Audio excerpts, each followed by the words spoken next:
Minneapolis has lakes of its own, of course.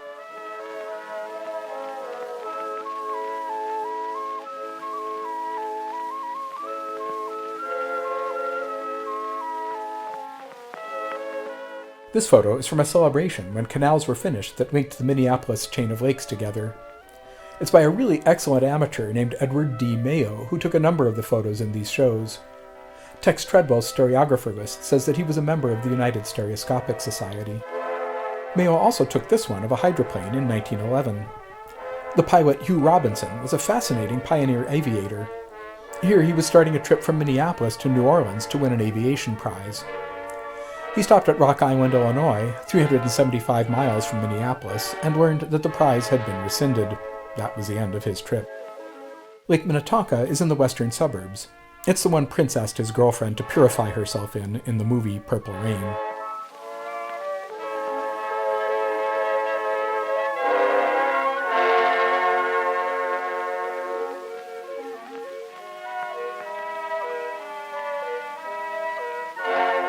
Here's the Minnesota State Capitol in St. Paul in 1905 when it was brand new.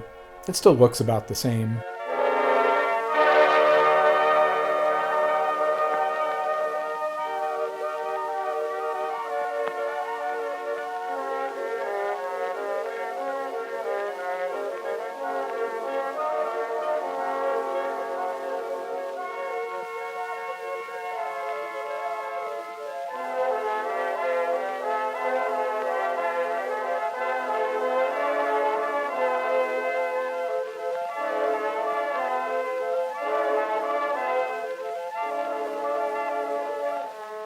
Here are some bridges.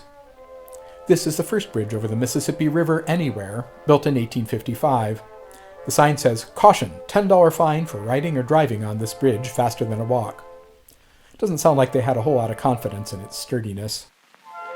It was replaced by this bridge in 1877. The cable anchors for the second bridge have been excavated and are on display under the current bridge. Here's the current bridge, still a suspension design, built in 1990. Here's one arch of the Stone Arch Bridge, built for the Great Northern Railway in 1883. It's still there, now as a pedestrian bridge, but is under renovation from 2024 to 5. The Short Line Bridge is still there, but sees only a handful of trains a day, most of them grain trains, serving the last operating flour mill in Minneapolis. Here are some more miscellaneous views.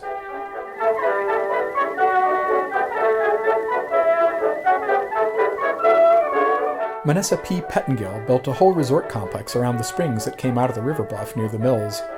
It was eventually discovered that the source of the Wonder Water Spring was a swamp, and that was the end of the resort. Swan Turnblad built this Disney castle-like mansion in 1903.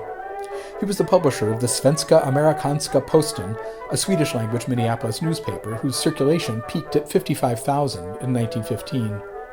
About that time, the family decided they preferred living in an apartment across the street. Now it's the American-Swedish Institute, founded by Turnblad. Before modern refrigeration, the ice in your icebox was cut from lakes in the winter and kept in insulated buildings until needed. I don't know why Nowak photographed the Grove Street flats on Nicollet Island, maybe because they were somewhat fancy for the time. The place went downhill and was a flophouse for a while, but its fortunes reversed again, and one unit went on sale in 2024 for $1.2 million. Paula Fleming and earlier Brant Rolls wrote in Stereo World about this sign that once stood on the shores of Lake Harriet. It reads, "Mrs. Thornton does not live here. Boarders cannot be accommodated, neither can you get a dinner at this house. No boats to let or live bait for sale. There is no road to Richfield through these grounds. This property contains 250 acres. It is not for sale. I do not know where Mrs. Thornton lives." Here's a hot air balloon ascension at Bill King's Fair, probably in the 1880s. Electric cars go way back, in this case to 1910, where this one won a contest for car decoration.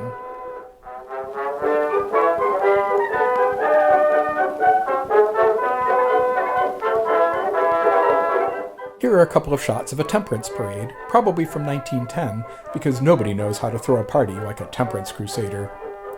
9 years later, they got their wish when Minnesota Congressman Andrew Volstead helped pass prohibition. A couple of political views. Minneapolis hosted the Republican National Convention in 1892. Here's Teddy Roosevelt in St. Paul in 1903, probably in the run-up to the 1904 election. Former Minnesota Governor Samuel Van Sant is the guy sitting next to him, rocking the giant mustache. There are a few Keystone views of troops training for service in World War I.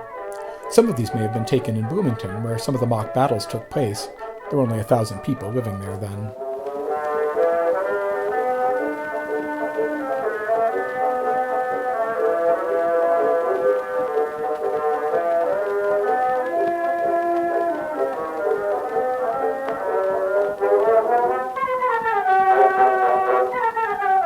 Northfield, Minnesota is 40 miles from here, but I couldn't resist including this Wild West story.